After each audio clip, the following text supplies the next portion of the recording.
Hi guys, welcome back to my new blog. Good morning. कैसे आप सारे? हम उम्मीद करते हैं आप सभी अच्छे होंगे। तो अभी सुबह हो गई है और मैं उठ गई हूँ और अभी चारों तरफ बादल ही बादल है। पता नहीं बारिश होगी या पता नहीं।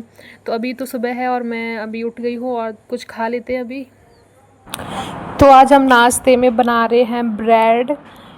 इसको पहले घी से या किसी भी ऑयल से पहले हम इसको सेंक लेते हैं। उसके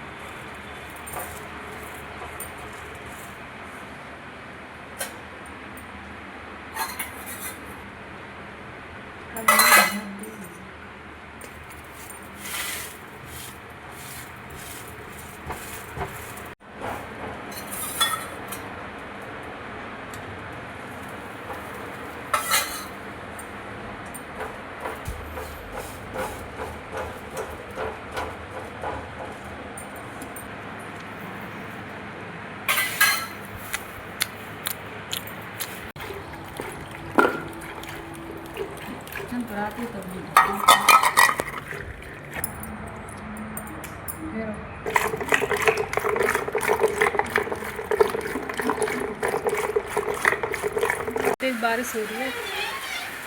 ये देखो कितनी तेज हो रही है बारिश। नहाने को मन कर रहा है बट मैं नहाऊंगी नहीं।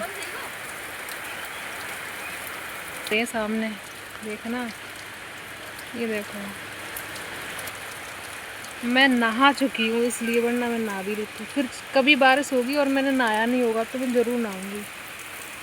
तेज हो रही है बारिश, साफ हो जाती है छत वगैरह। इसमें देखो कितना पानी भर गया तालाब में। तो अभी बारिश बंद हो गई है और छत भी सूख गई है। तो अभी हम भूंजेंगे भुनते।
Over there.